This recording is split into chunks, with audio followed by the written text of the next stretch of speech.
Good evening, everyone. Good evening, everyone.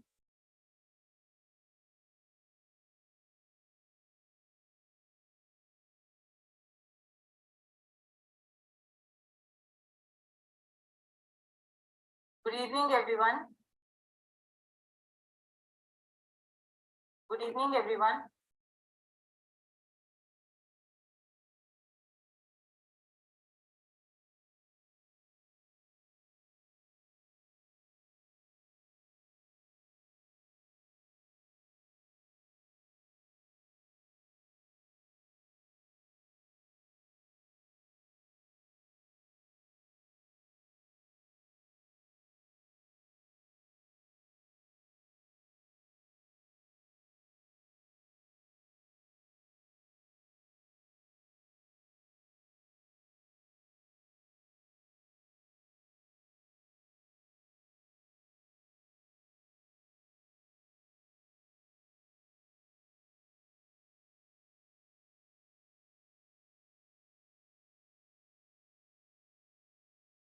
Good evening, everyone. Avandna Sharma welcome you all to this session on behalf of Cambridge University Present Assessment. It is wonderful to have each one of you here with us for today's session, the Mathematics Masterclass, Create Maths, Games and Play.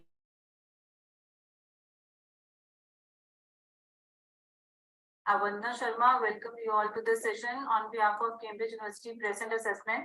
It is wonderful to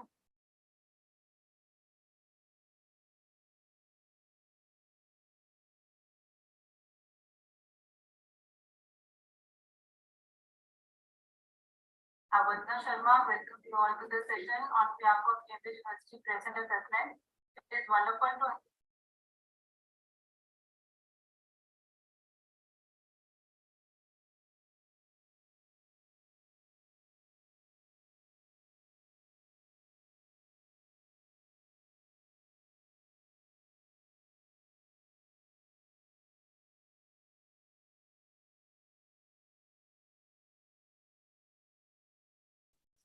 Good evening, everyone.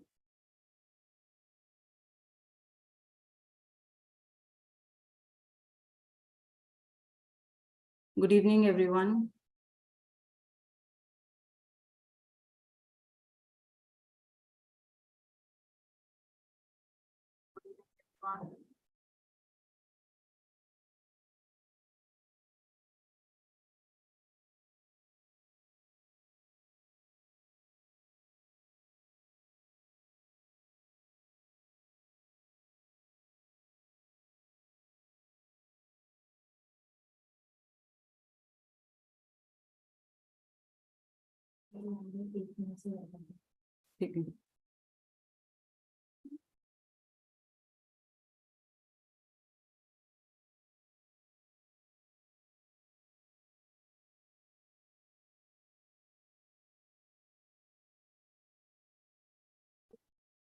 Once again, a warm welcome to each one of you. Let's take this opportunity to improve our pedagogical abilities and change how maths is taught and learned as a group. Before we begin the session, I would like to share a few housekeeping guidelines. As this session is being conducted in a webinar mode, your access to microphone or camera is disabled. Let's take this opportunity for pedagogical abilities and change how maths is taught and learned as a group. Before we begin the session,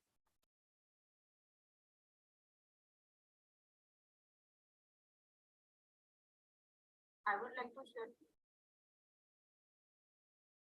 disabled. For any questions or interactions during the session, I would kindly ask everyone to use the chat box and the Q&A option. All questions and responses from the chat box and the Q&A will be taken into consideration.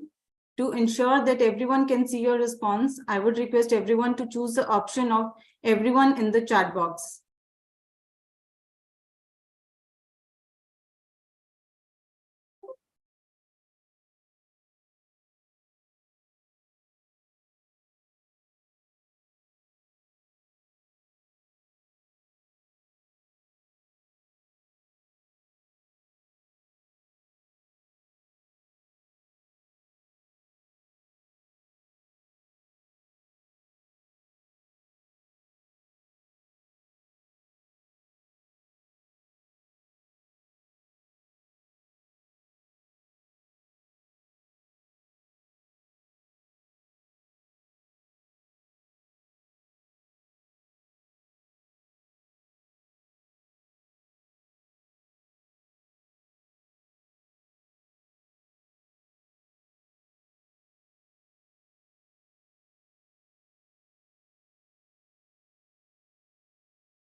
As we continue with the session, I would like to introduce our trainer for today's session, Ms. Monica Kocher.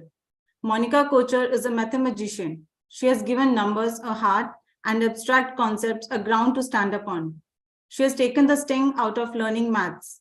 A doctor who cures maths phobia, her approach makes maths not only interesting but human. It is not just about acquiring the skills of playing with numbers, but a journey that makes you a more rounded person. Maths, when combined with art and poetry, becomes a red-blooded poem, a splash of color, a game on the sports ground. She has applied this approach successfully in her long and colorful teaching career, spanning CBSE, ICSE, Free Progress, IGCSE. Her approach to maths is human math, the right blend by taking the core to philosophy from Indian culture, spiritual traditions, and practicing style from the international arena. She has also worked successfully with leading clients for over a decade as a solopreneur, winning titles such as LinkedIn Education Voice of the Year and Global Influencer in Education. She is also involved in curriculum design, assessment, training, user research, and product development. Please join me in welcoming Ms. Monica Kocher. Over to you, ma'am. Hi, thanks, Vandana. And thank you to all the teachers who have joined us on this day, on this evening. Today's what we are doing is how do we bring game-based learning in the maths classes? This is the title for today. And game-based learning is very close to the kind of math which my students called humane maths. Because when we say humane maths, most of us, we are focused on taking maths to children. You know, a child has to learn math. A child must learn math. A child must get better marks in math. But when we are being humane in our classrooms, and I have met teachers endlessly across India, Middle East, who are practicing this in their own way, we say that we need to do both the processes. We need to bring children to maths and take maths to children, in the sense that we need to get kids interested in learning maths, and then whatever maths we take to the children, they will automatically adopt it. And just to share with you, this picture is from a school in the villages in southern part of India in Viluppuram, where teachers teach in such a creative way that kids generally run for the maths classes. And when we say bring children to maths, we mean make maths so interesting that the children will want to learn it. And one of the ways of this is game-based learning, which is a very established international strategy to teach maths. GBL is how it's called, game-based learning. So the format of this short session will have 4 parts.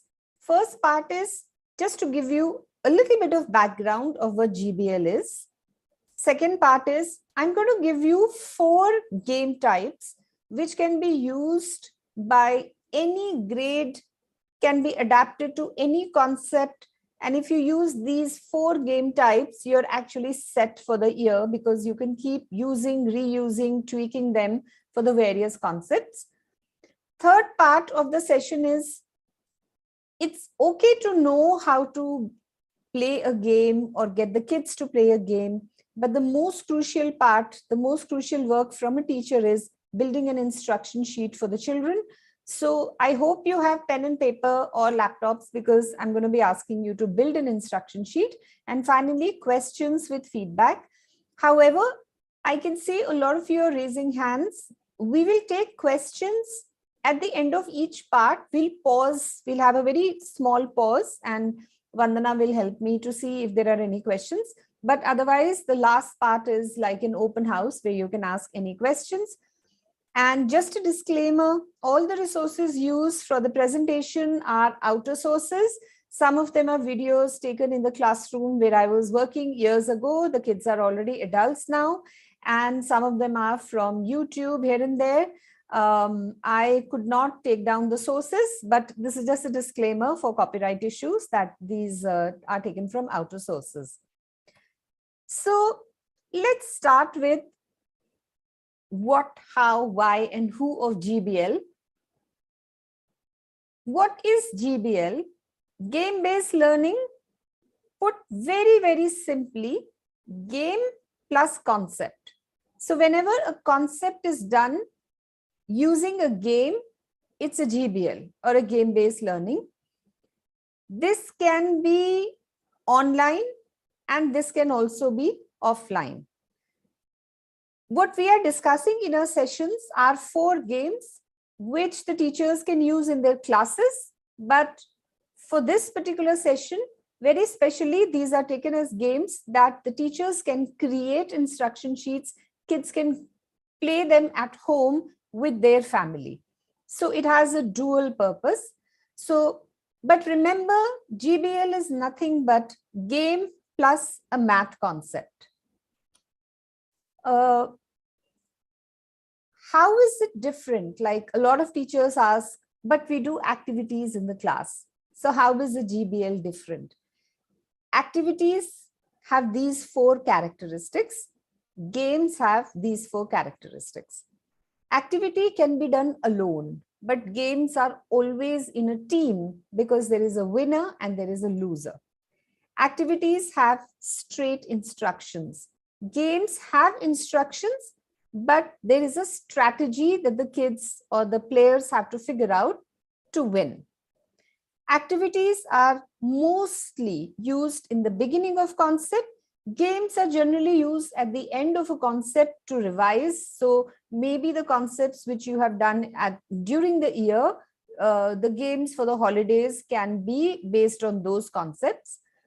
Activity is generally teacher directed. Games have rules and everybody has to follow the rules. This is how activity and games are different. Now, why games? This is a very interesting question.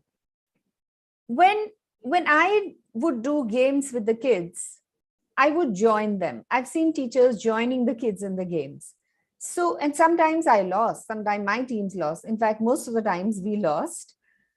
So games take adults out of their authoritarian role. Suddenly, you are no longer the head of the class. It's children who are very good at playing games. They get a chance to step out of their comfort zone and they become leaders.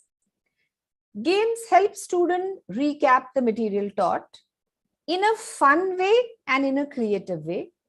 Games generally appeal to all the students, and except students maybe who are deep introverts and may not want to talk to others, but then we can have very simple, quiet games, which include such kids.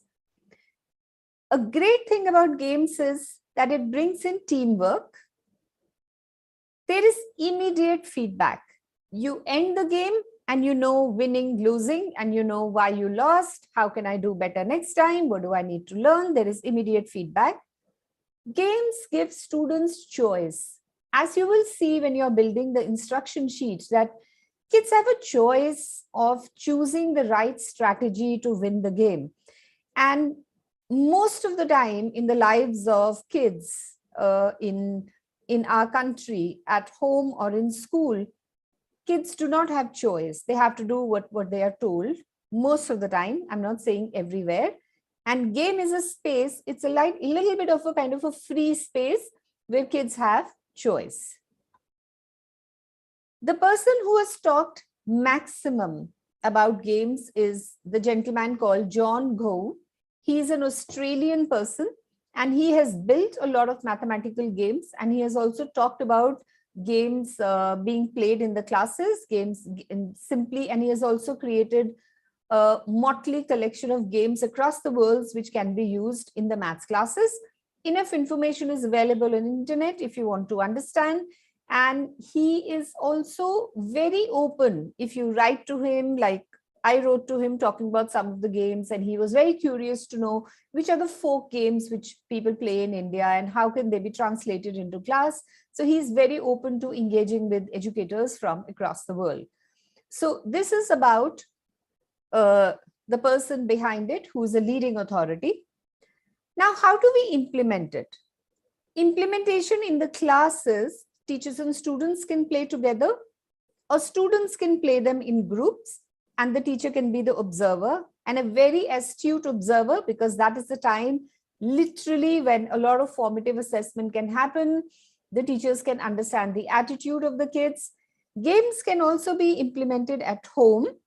Teacher can plan the game to be played. Students can create the games themselves. These are the two ways games can be done at home. So the instruction sheet can be, here is the game, go home and play it with your family. Or the instruction sheet can be, here is a suggested game, build another one just like it and play with your family. So game can be used at home to bring the whole family together around the subject maths that all of us really love working with so much. These are the, and I'll just show a small clipping in implementation. Here is a teacher who has tried to give kids in the class the task of creating a game and then playing it. And if the sound is not very clear, the teacher will be going to group, asking them, okay, what was your game and what's the strategy for winning? I'll show a small clipping and then the same video I'll show later as part of another slide. Okay, talk me through your game. Okay, so first you flip the little thing like this. Oh yeah, no, you spin it. You can either roll it or spin it, or you kind of can do whatever you want. Okay, so we got multiplication, let's say. Yeah. Multiplication and division. Yeah, so let's say multiplication. And so roll 2 dice. And so 77. So we would do 77 times 12. Okay. And we have to solve it with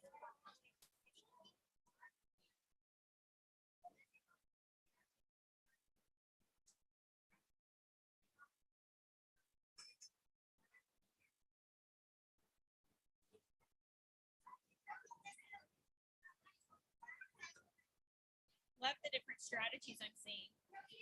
Okay, talk to me about your strategy here. Well, what I did is I did 77 times 10, which is 770, and then 77 and 77 together. Where'd you get the 77? Because our problem was 77 times 12. So, and then this would be 77 times 10, and then you still have that 2 left over. And then they come in right there, and 7 times 10 is 14. So 4 and 4. So this was a small clipping to show kids creating a game and playing, and then the teacher going around and asking them for strategy.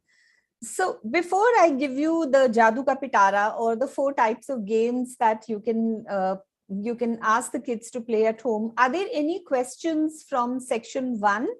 Vandana, if you can help me, if there are any questions that we can take at this point from the first part. Okay, teachers, if we have any questions, we can use the chat box. And ma'am, as of now, we do not have any question. The one question was only long form of GBL, full form of GBL, basically. That is game-based learning. So other than that, so we can move on. Yeah. Okay. The 4 types of games that we are going to be talking about, again, there will be lots of clippings to show you how these games are going to be played. One is board game, dice games, sporty games, flashcards.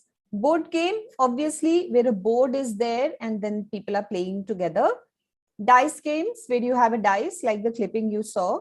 Sporty games, where there is physical movement. And flashcards, where flashcards are just cards which are made and then the kids play with each other based on that. Just a disclaimer, I'm using specific concepts to display all the 4 games, but in my experience in classroom, these can be adapted by anyone from kindergarten to grade 12 for whether you're doing a concept like identify the number or you're doing a concept like differential or integral calculus.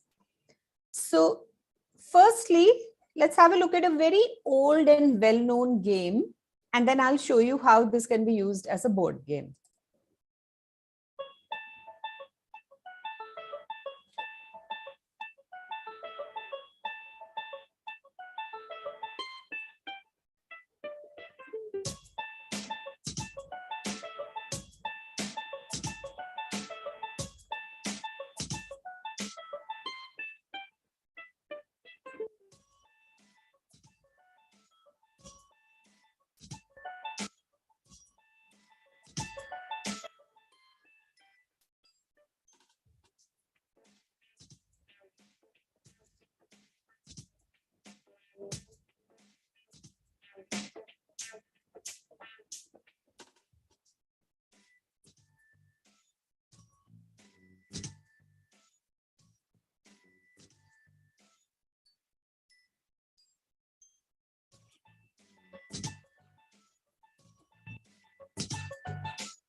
This was a game which I think all of us know as cross and dot or something. At least in my childhood, we used to play.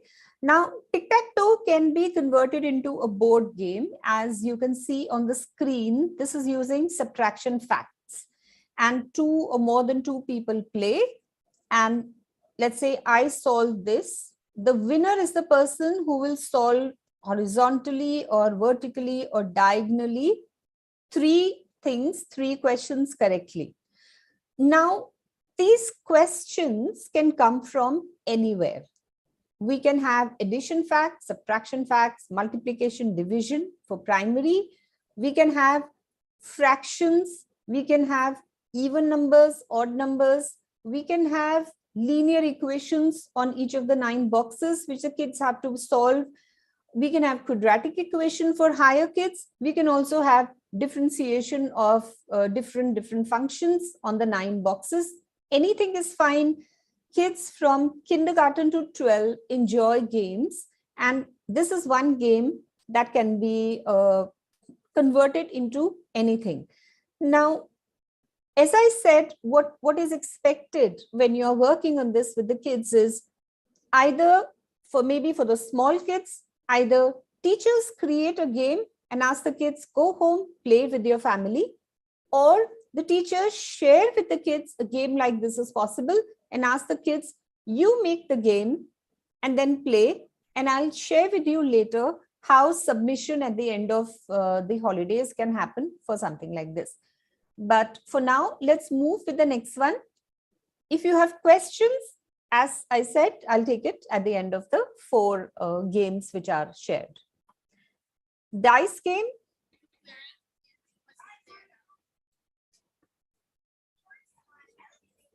Your notation, fabulous.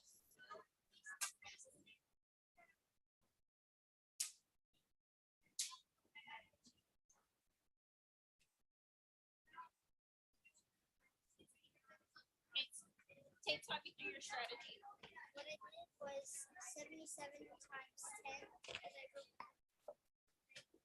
7 times 10 equals 770.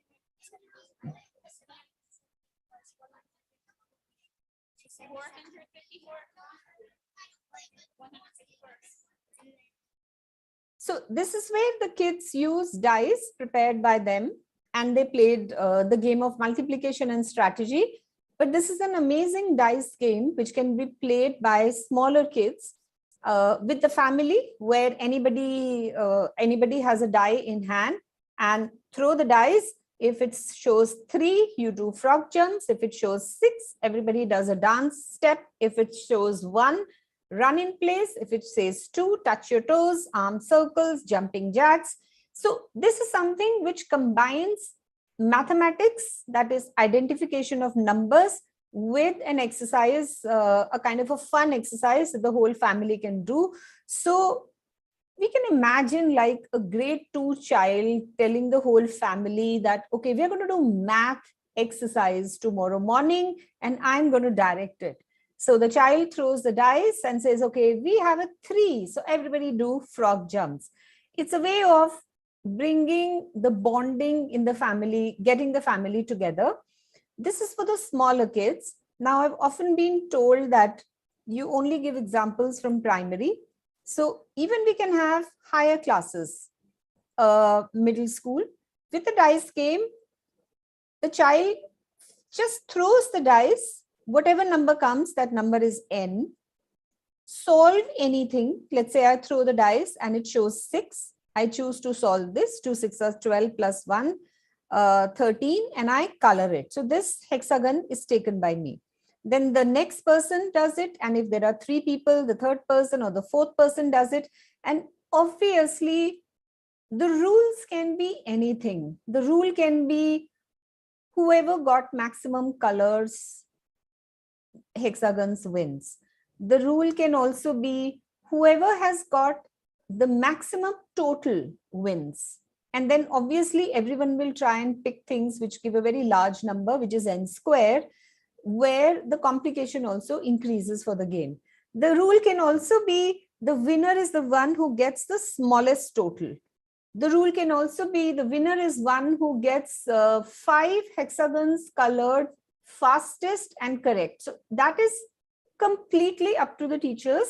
And if kids create these games, it is up to the kids. How do they make the rules? And that's the fun of games, that so much creativity is possible. So these are dice games. The third, sporty games. And this is again a video from, I used to go to the villages, one of my favorite memories in Villupuram. It's in South India in Tamil Nadu. And in the government school classrooms, these are the kind of creative stuff the teachers are doing. So you can see how this teacher has combined math with sporty stuff.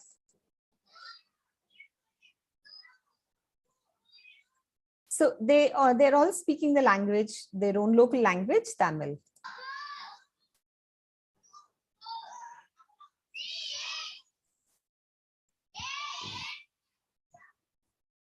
So they're doing skip counting along with jumping. They do it on squares because it's easy to draw on the floor, but they can also do it on number lines. So these are sporty games. Now, sporty game is something which I shared with you with dice. So the games can also be combined. Sporty games is simply have math along with some physical activity. So this is something which I've always seen kids enjoy a lot. So let's say the whole family stands together, holding their hands, and a child or the person who's conducting the game rolls out a problem. In the class, it can be the teacher. And let's say the problem is 7 plus 4, and the answer is bigger than 10. So be as big as possible, like stretch your arms, stretch your legs, go on your toes. And if the answer is smaller than 10, let's say the question is 6 plus 2, be as small as possible. Now, the problem, as I shared before, can be anything. The problem can be addition, the problem can be subtraction, it can be division. I can also say, I will roll out a problem of fractions. If the answer is bigger than half, smaller than half, it can be as complex as possible. I'm going to roll out a linear equation. I'm going to roll out a quadratic equation. I'm going to roll out a function whose value has to be found. So problem can be anything. And the rule is, if the answer is bigger than this, be bigger. If the answer is smaller than this, be small. So it can be stand up. It can be sit down. In the classroom, it can be wave your hands, use butterfly fingers, anything. I think primary teachers are very, very used to it, probably better than me in giving what kind of physical action can be there.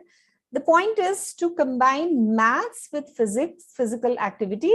So the advantage is here is that kids who are sport enthusiasts a lot of times are very, they find it difficult to sit in classes. And if in the class, a bit of physical activity is maintained, similarly at home, if kids are very highly energized and some kind of a physical activity is added to their day, along with math, they kind of enjoy it a lot. Flashcard game.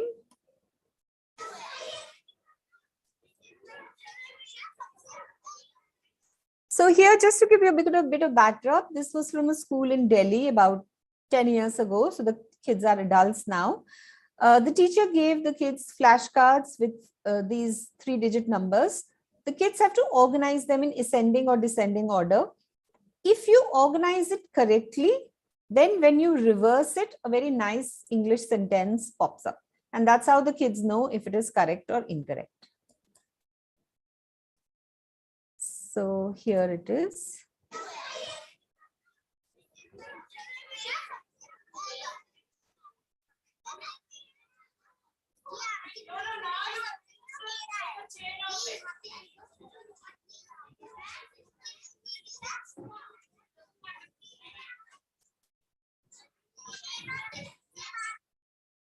That's a flashcard game. Another way to do flashcards is simply to have flashcards, one with a question, one with an answer. So like 2 kids are playing here. In the middle are all the answers. Here are the questions. You pull an answer card and you see if any of your questions is matching. If it does, you take it back. And obviously the winner is the one who finishes his or her cards first. Once again, the teachers can create games like these, but my favorite strategy has been giving the children ideas and asking them, why don't you create a flashcard game based on multiplication, play with your family, and then come back and share with us your experience. So this is flashcard games. So what we have done are these 4 types of games. I will be giving you a sheet later, which will have screenshots of the games that I've shared with you so that you can use them. There are these games are board game, tic-tac-toe, dice games, sporty games, flashcards. Flashcards can have question and answers, which are easy, medium, hard, depending on the grade or depending on the level of the kids that you're working with. You can also have choice for the kids. You can also say use an easy concept or use a hard concept if you're asking them to build the games. So before I move to part 3, going back to Vandana again, any questions which require a pause right now? Hello, ma'am. Yes, we have received few questions that please share the video links, and one is how to use flashcards as a game. Okay. Some are not clear with the game video. Okay, so let me just show the video again.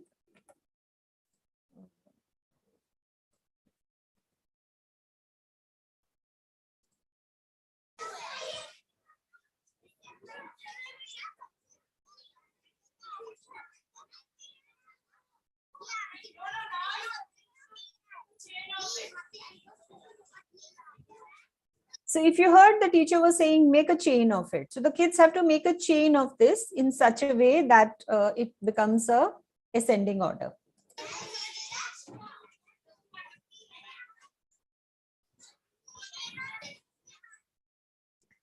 Otherwise, flashcards is like our cards or tash, where you make a pair.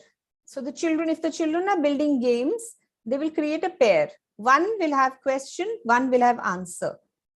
All the answers go here, all the questions are here, divided between these 2 children. So I pick a card, let's say the card says 8, then I'm going to see, is there any question here where I have 8? If I don't have 8, that card goes back. If I have 8, then that card and my question card both go separately in a set. So this is the flashcard game. And I would be giving you the game pictures. Let me see how we can share the video links with the teachers. Any other question, Vandana? Ma'am, basically they are asking how to implement for grade 6 to 10. And Okay. We have one more question, that if we are using Ganit Mala or Jodo Gyan Kit, how can we use them effectively to prepare the games? Okay, that's a great question. So let me take the first one. How can we do it with grade 6 and 10? So first you have to decide the concept, which concept that you will be using. For example, here the concept showed is multiplication. Any concept can be taken up here. I can give, like I said, a quadratic equation and its roots. I can give a linear equation and its solution. I can also give a geometry problem on one card and its answer here. For example, I can have a triangle with exterior angle and one interior angle and say find B, or just leave a question mark, and this can be an answer. Sky is the limit. I can have a differentiation question here and its answer, probability answer. I can even have a statistical graph here, although that would be very, very cumbersome, and ask a question. The point is, your question goes on one card and your answer goes on another card. That's for the flashcards. For other games, tic-tac-toe, in a similar way, you put the questions in the 9 boxes which are there in tic-tac-toe. Dice games is something which is so amazing. For example, I have 3 dice. I throw the 3 dice. I form a linear equation out of them. Let's say I throw 3 dice and I get 2, 3, and 4. So I form a linear equation 2x plus 4 is equal to 5 and I solve it. Who wins? Any rule can be created. I can create a rule. The person who wins is the person whose answer is always less than 1. So then I have to think before I create my equation. I can also say the person who wins is the person whose equation gives the answer 0. And then again, I have to think. So that's how dice games can be combined. Sporty games also solve a problem. You have a problem. The problem can come from any concept under the sun. So I have this quadrilateral, find the missing angle. If your angle is less than 90, be as small as possible. If your angle is bigger than 90, be as big as possible. Ganit Mala, and what was the other thing, Vandana? Jodo Gyan. Okay, any of the Jodo Gyan kits. So Ganit Mala is by and large, if you're using it for identification of number. So let's say 2 people are playing. One person organizes the beads on the Ganit Mala in a certain way, and the other person has to identify the number. Now, if you're combining it with any of these games, then we can say, okay, I have a dice, I roll the dice, and the person with Ganit Mala has to show that particular number on Ganit Mala. Or I have 2 dice, I throw them, the second person has to add them and then show on Ganit Mala. This can be done with this. Jodo Gyan kits already have dice also, and they have like those huge dice also, which you can roll on the floor, and the kids absolutely love them. So they can be combined with them. This is the one small idea I have in my head. Any other question here, Vandana?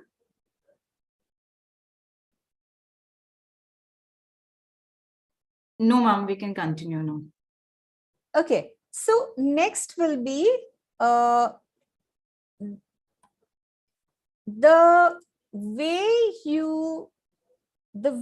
any game-based task for the kids is a winner or a loser completely depends on teacher's instructions. So if I always believed when I was teaching that if my kids are not doing a project the way I want them to, then my instructions are not clear. So instruction sheet is the most important thing. And at this point, Vandana, I'd request you to share with the teachers the sheet, which has the 4 game types. The teachers, you can download it and keep it with you. The video links are not on the sheet. I'll hand them to Vandana later. Maybe when they communicate with you, they'll send the links to you. So what you are going to do now, and this is an exercise we will do together, and please use the chat boxes because I'll be asking you some questions, and then I'm going to need your help again to either reply or maybe show the chat box on screen. So yeah, so choose any one of the 4 game types that I have given to you, which are there on the sheet. First, decide, are you going to design the game for the kids, or are you going to say, okay, you design them and play with the family and then build the instruction sheet?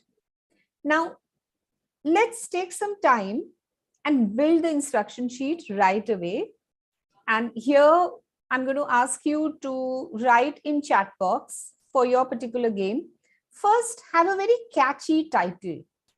And when the teachers are writing, let's hear them. Let's hear the kind of catchy titles teachers can think of.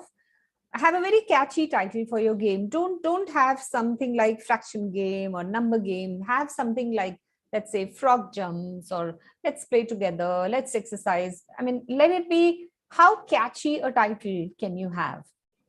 So think, you have 30 seconds to think, type in the chat box, and Vandana, if you get any good answers, just share with us. So we got one from Kavita Oja, ma'am. Let's play cricket. Okay, amazing. Then add it right. Then hop, skip, jump for skip counting. Let's simplify. Let's simplify. Dinosaur crunch. Amazing. Dinosaur crunch is great. Let's do magic. Fun and learn. The jumping frog. Yeah, great. So you got the idea. That's the first thing. Have a catchy title. Yes. Second thing Caterpillar, is, caterpillar, hurdle, very cute. dicey challenge, maths run. Second part is, can I move on? Yes, Second part is, give it a little bit of a description. And once again, description shouldn't be, okay, kids, here we are going to do a tic-tac-toe game today with negative numbers. Description should be something like, let's get together and play. Let's get together. Let's say your title is Caterpillar Walk. Let's get together and use, let's say, addition to do Caterpillar Walk. So your description should be something which connects the math with the title that's happening. Let's jump like a frog today as we are learning about addition. Let's roll the dice and work on linear equations together. Let's see if we can be sporty while we are solving quadratic equations. So have a very tight, neat, exciting description. So can we have 2 to 3 descriptions for the game that the teachers you are designing? And Vandana can help us kindly with so let's go for a walk with your caterpillar community. Okay, and where is math in it? Let's go for a walk with Caterpillar community while we are learning ... Let's have maths ride. Absolutely, great. Caterpillar, caterpillar, let's color the caterpillar with the multiples of 2. Amazing. So in this description is what I had shared with you, humane maths. Get the kids to math and take maths to the kids. So when you're saying, let's do a caterpillar walk, you're getting kids to math. They're getting interested. What has caterpillar got to do with math? And then you're taking maths to the kids as we are solving problems in multiplication or division or anything. Yeah, sorry, Vandana. Yeah, let's play cricket as we are learning about addition and rule of cricket through properties of addition. Great. Fraction hunt. Fraction hunt is a great title. If you can give a description, ma'am, and or sir, that would be really great. Snakes and ladders and identify numbers. Yeah. Description should be, let's do this. And it can also be, let's do this with family or let's do this with our classmates. Let's run and catch the mouse while ladding. Wow, that's really nice. Let's do magic and reach your goal. Yeah. Great. Walk along with me to measure the length or distance. Very nice. Please let me know when we pause this. I think we've got a very, very creative group of 350 plus teachers here. Yes. Hunt fractions to convert them to decimal. Yeah, really. Very intriguing. So the moment you say hunt fractions, the thought in my head is, wow, what is this all about? That's bringing kids to math. And then you do the fractions and decimals and the math goes to the kids. The third part would be set the time limit. So for any game, anything that you are giving to the kids, always set the time limit. Say that, okay, you have 20 minutes to play, or play with your family for 15 minutes, or build this game in 40 minutes. Keep it tight. Don't keep it very, a very extensive, like 3 hours something. And if it is a very long game, which will take a long time, then break it into parts. Say that spend 20 minutes in this, 10 minutes in this, 15 minutes in this, or day 1 do this, day 2 do this, so that kids have small goals, not a huge goal for something like 2 hours. I think you can decide, and if you can have some answers on what kind of a time limit would you be setting, that will also be great, Vandana.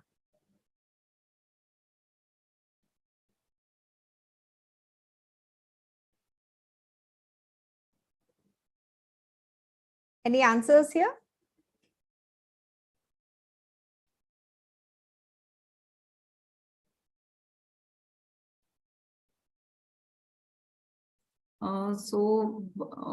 We have message 45 minutes, explore fraction in 15 minutes. Yeah. 45 minutes, I think, would be a good external time. Fourth is material required. So if kids are playing or if kids are building their own game, what is the material that they would require? You need to be writing that over there. My suggestion would be, from the experiences, is keep the material simplest possible, something which is easily available in the house, not something where parents have to go to the market and purchase it. Maybe paper, pen, scissor, ruler, eraser, something which your kids will naturally have at home. And even if they have to get it, let it be something which can be used in future for them. So instead of color paper, maybe they can take white paper and color it, which will be quite fun. Maybe they can take something from the kitchen, put it in water, something like haldi, make a yellow color, make a black color. If the kids do not have that home, if they have already, make sure that the material required is very, very simple. Then instructions for the parents. If these are games which are being built by the kids or played by the kids at home, please have some instructions for parents so that you involve them. Not too much, because our experience is that the parents are not all that keen in being involved. But since what we want is that in this game session at home, there should be a kind of a bonding session, have some instructions. Instructions can also be click some pictures of your kids when they are playing with their friends or brother, sisters, or anybody else in the house. The parents can also simply take a small video and kind of present it. So some instructions can be there. For smaller children, of course, the instructions can be help the children in cutting the paper. For middle school kids, where the kids may not themselves like the parents to be involved, the instructions to parents can simply be help your children if need be. But some instructions should be there so that they are involved. Finally, and this is like the golden step where I'm going to pause for a bit so that if anyone has questions on how do I write the steps, you can ask, because if the steps to play are not given very clearly, it is the entire project, the entire game is a failure. The steps should use very simple English, very, very small sentences, not like cut the paper in the form of a caterpillar and color it yellow and black and then put numbers on it. These are like too many things in one statement. It would be choose your paper, draw the caterpillar. Step 3, color it in yellow and black so it looks like a real caterpillar. Step 4, write numbers on it. It doesn't matter if there are too many steps. If there are too many, break them into parts like part 1, part 2, part 3, but each step should have only one instruction. It should not be get up, join hands with your family and everybody stretch. It needs to be broken down into smaller steps. So here, if anyone has any question on how do I write steps for this particular game, please put it in the chat box. Maybe we can take it at the end of the session or now if a lot of questions are there, Vandana.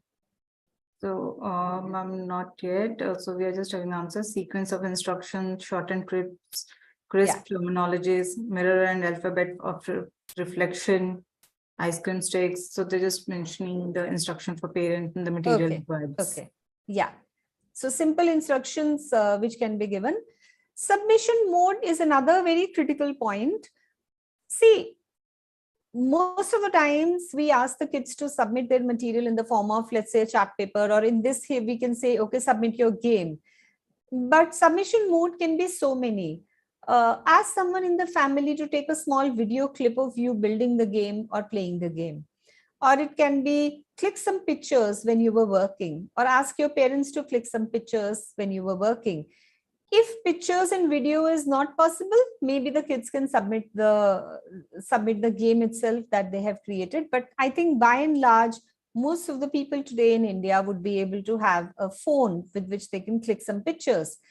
The other submission mode can also be give them choice that you can submit it via a video, you can submit it via pictures, you can also record your voice, like when everybody is playing. Maybe some kids may say, I don't want my picture to be taken, or I want to be in the video. So maybe an audio can be taken where everybody, it would be really fantastic for the class or for the teachers to see how the family is got together and working. And finally, again, I'm going to pause here and ask you to build some questions and put them in the chat box, and Vandana can help us here. Finally, put some reflection questions. One of the easiest reflection questions is, what did you like about this and what did you not like about this? How can I improve in this? Or it can be, what math was used in this game? These are the, two very easy reflection questions. What math was used is one, and the second is, what did you like and what did you dislike? Third, how can we improve this if we do it again? And believe me, kids from 1 to 12 are very honest when they give a kind of a feedback. So would any of you have ideas on what other reflection questions we can have? Then please put them in the chat box. And Vandana, if you're here, we can Yes, have them ma'am. read out. As of now, we have not received it as such. So here I'll pause a bit because I really want to see what kind of reflection questions teachers can give. Was the time sufficient to conduct the activity? Amazing. Yeah. Was the time sufficient? What else can you ask? Reflection is like the kids talking to you and telling you, this is where this was good, this is where this was not very good. What was the aha moment? Amazing. Yeah. Have you enjoyed this game? If yes, Yeah. then frame such same game or any idea. Amazing. If you liked it, bring another idea like this. Which Great. topic would you like to gamify next? Very nice. Gamify the topic. Yeah, that's another nice thing to say. How can we modify the game for better understanding? Yeah, another amazing one. Did you find the game interesting? Great. If yes, why? If no, why? You can add that. Were Okay. you able to do it independently? Yeah, that's another great reflection question to see what's the skill of the children. Yeah. Which point you felt you might have anyone help? Yeah. Did you ask for help, not ask for help? At which point did you ask for help? Amazing. Just to make the kids aware and for the teacher also to get some feedback. How can you relate this in your everyday life? How can you modify this game? Great fun. Relating with everyday life is really great. What can be done to solve it in less duration? Can there be any other strategy to solve the game? Very nice. Very, very nice reflection questions. What is your aha and oh no moment? Okay, that's nice. Aha and oh no. Yeah. That's why I think that's the best reflection question that has come so far.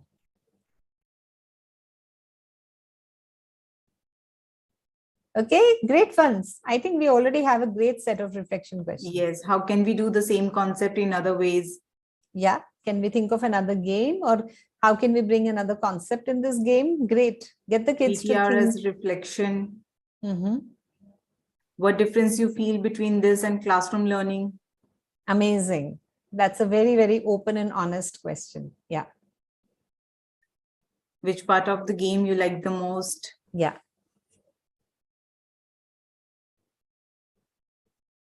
What's the learning outcome of it? Great, great. Have about like 3 to 4 reflection questions and give some score to it. So if your project has a rubric, have some score for reflection answers also. So the kids would be. Yeah, there are that rubric method metrics as well. People have messaged on that as well. What's the difference between, then they can write 5 points, or they can rating given as a stars as well. Yeah. They can also, you can also keep for smaller kids, stars can be given and the kids can. That's an amazing way of. One is there with the smiley as well. So Yeah. you can give number of smileys. Yeah. Small children can easily give smileys, or even big kids. All of them like smileys. But yeah, that's a great way to reflect. Okay, so this generally is the winning or losing formula. how is your instruction sheet for the kids?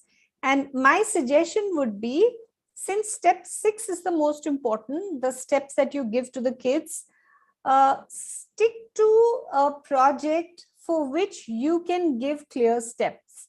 So we at times in our passion create a very complex project, and then we get stuck because we are not able to give the instructions properly. Create a balance, have a project with instructions which are easy for the teachers to write, easy for the kids to understand and deliver. The objective is that the kids should play a game and learn math, and not that the game has to be really complex. So instructions, when you have written, give them to someone, ask someone to test it out, someone who doesn't know anything that's happening, and ask, if I give you these instructions, would you be able to convert them into action? And if people are saying, I'm not sure with step 3, 4, 5, then that means that you need to work. Have it cross checked by 2 or 3 people in your house or in the school, or maybe kids themselves in the class or another class. Get the steps tested. Takes a long time. For me personally, it took about a year before I was able to write instruction sheets where I didn't have kids running to me and asking, I don't know what to do here. In the beginning, they would keep coming to me and running and saying, I don't know what to do here. What do your steps mean? So it takes time. Be patient with yourself and get it cross-checked by someone. That's generally the fastest way. So this is the thing. So finally, summing up, we are coming nearly to the end of at least the main presentation. Games are fun way of learning math. 4 types of games work very well for multiple concepts in math. Games can be given by the teachers, or students can build on their own. Critical factor for success or failure of a game is the instruction sheet developed by the teacher. So it wins or loses. When a parent receives a sheet or a child receives a sheet, it should be like, okay, I read this, it's a 1-pager, I read it and I just know, okay, this is what I need to do, this is the material I need, then you have a winning formula over there. So that's the thing. Questions, thoughts, comments, and feedback all together. It's a kind of open house right now where you can ask any questions from anywhere under the sun for maths teaching. And we'll have the very gracious Vandana helping us here. Thank you, ma'am. Thank you for sharing such a wonderful insights on this topic. I want to thank and take this opportunity to thank each one of you for your participation and engagement. Your ideas, opinions, and suggestions are extremely valuable to us as we work to continually improve and present informative and impactful webinars. A link to feedback form will be sent to you shortly. Request you all to share your feedback so that we can share certificates accordingly. I would request everyone to please note that all certificates will be shared post the completion of the entire series. In addition to that, I would like to mention that this is the first webinar in a series. The next topic, Maths Masterclass webinar series, would be Use Art for Maths Learning, and that is scheduled on 1st of June. So we'll look forward to your continued support and participation. Meanwhile, I'm sharing the feedback form link in the chat box. I would request everyone to please share your feedback. And if you have any queries and questions, we are open for that. And it's like an open house. So if you have questions about anything pertaining to maths teaching or topic, please feel free to ask. I'll try my best and answer.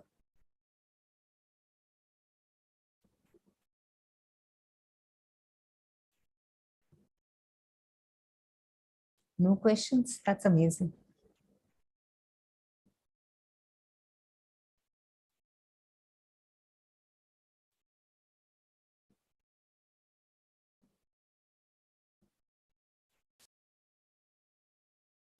Once again, teachers have shared the feedback form link in the chat box, and you will receive the same through your emails as well.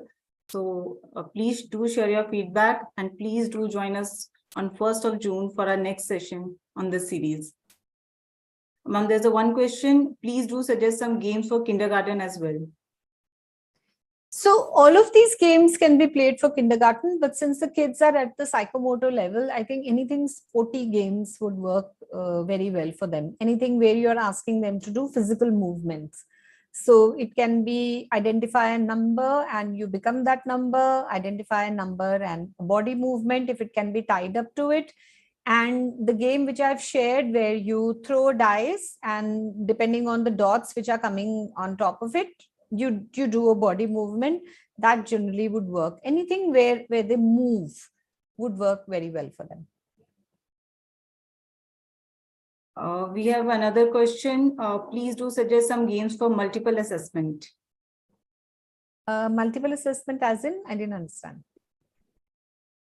What is multiple assessment? Suvarna ma'am, if you can a little bit explain.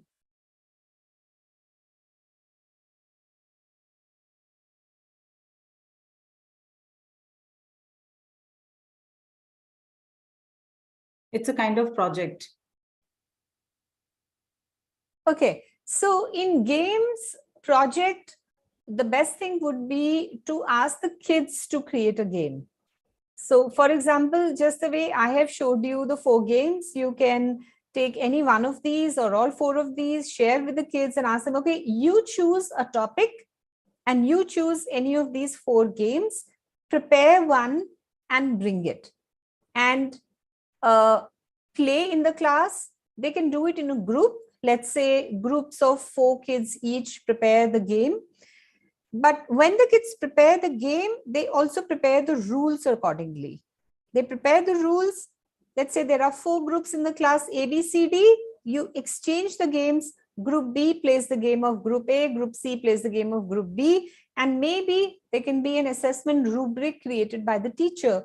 And let's say Group B is playing the game of Group A, and then the Group B is assessing the game also. How clear were the instructions? Were the rules fine? Is this testing the concept well enough?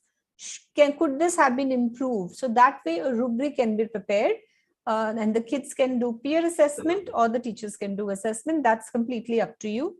But I think one of the best projects I've seen teachers do in GBL is when they ask the kids only to create games, and it is unbelievable, the kind of creativity the kids come back with. Thank you, ma'am. One more question. Any flashcard game ideas for primary? Primary, any class flashcard idea is same. The kids will create pairs. One card has a question, one card has answer, and then you put them in 2 bundles. Another one can be that, let's say you have 20 cards, 10 of them have questions, 10 of them have answers, put all of them face down. And then you have to pick one card and then pick another and see if it's pairing. If it's pairing, it's yours. If it's not pairing, put it back. And then anybody else can do. And whoever gets maximum pairs wins, or in 5 minutes, whoever gets more pairs wins, depending on the game. As I said before, the rules can change. And on the flashcards, any of the primary questions can be written. Thank you, ma'am. Once again, we have another question. How to help the kids of grade 3 to build their own game? Okay, great question. So grade 3, probably a dice game would be something very simple. A sporty game would be simple. I have seen in grade 3, if you ask them to create your own physical movement, that works very well. For example, they might say, like the skip counting game that I showed, this was made by the kids. So the kids decided that we are going to create squares on the ground. Another group said, no, we want to create a number line on the floor. So if the kids decide what is the physical movement they will do, that kind of works very well. Or again, the flashcard games. Then the kids create their own flashcards. And they can decide how they present the concept. So they can have, let's say, numbers and domino cards or dots on the other, or in any other way. So keep it simple for grade 3. So next question we have, for teaching rational numbers, can you please suggest any games? Again, any of these 4. It's not for teaching. Usually games are used for revising in the end. So again, any of these games, I think for rational numbers, probably a flashcard game generally fits anywhere. Tic-tac-toe also fits anywhere. You have questions written. You can have another game like throw 2 dice, build a rational number, the other person throw 2 dice, and now whose rational number is bigger? Or 4 dice, throw them, create 2 rational numbers in such a way that their sum is something. You can adapt the games to it.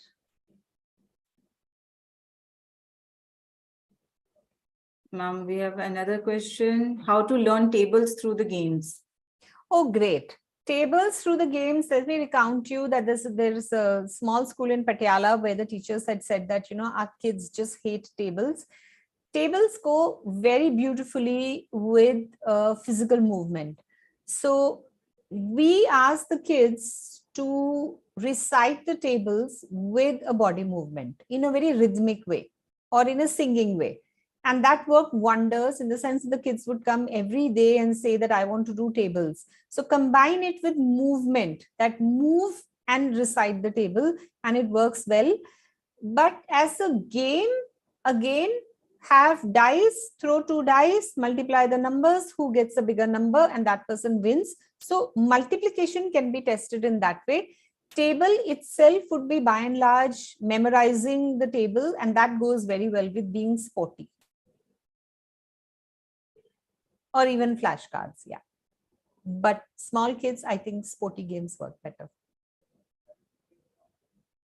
How to help kids to learn ascending and descending orders in easy ways using games?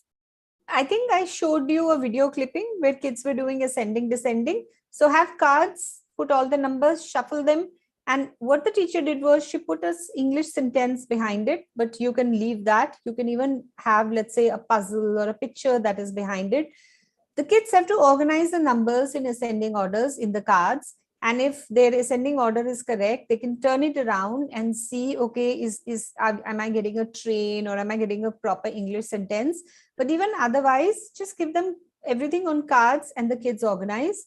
The other way is, again, throw 2 dice and see what numbers are there. Organize the dice in ascending order. But that will be only 2 or 3 numbers, but you can also have cards for that.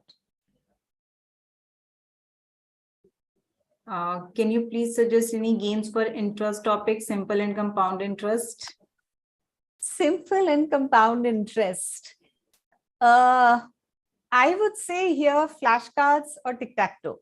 Flashcards where one card has a game question, one card has the answer. Flashcards also where, let's say, you're finding amount and it has so many steps. Each step is written on a different card. So let's say you have 5 questions of finding amount.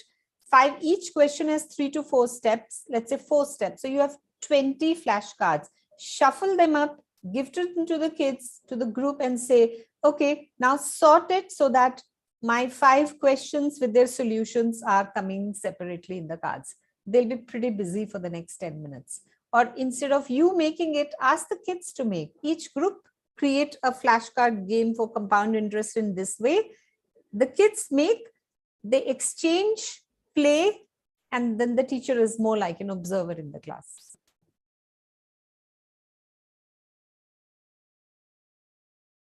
Great questions, because it's a good challenge for me also. And we can see that any topic, you give me any topic, I'll fit it into one of these 4 games. How to play games with large number of students, or any game for the concept of trigonometry? Okay, large group of students, it's always better to put them in groups. Be ready for noise, but it will be constructive noise. Large group also, so that the entire pressure doesn't go on the teacher to build so many of the games. Get the kids to create the games. And like I said, group 2 plays the game of group 1, 3 of 2, 4 of 3. Trigonometry as a topic, like any other topic, I would say, have flashcards, question on one, answer on another, or cards with all the steps, shuffle them up. Any complex topic, break it down into simple steps, put them on separate flashcards, and then ask them to organize the cards in steps. It can be frightfully confusing to understand which card is for which question and where do I get the sequence. But please don't take the burden of making so many games on yourself. Teach the kids to make the games. and then play each other's games. So I think we have taken so many questions. So thank you. Yeah. Thank you, ma'am, for such a wonderful session. And thank you, teachers, for such an engaging and participation. Thank you so much. Once again, I would request everyone to join us for our next session, Use Art for Maths Learning, on 1st of June, again at 4 p.m. We look forward to your continued support and participation in our future sessions as well. Thank you. Thank you once again, and see you all at our next webinar. Thank you. And Thank you, see you. everyone. Yeah. We'll end the session now. Thank you.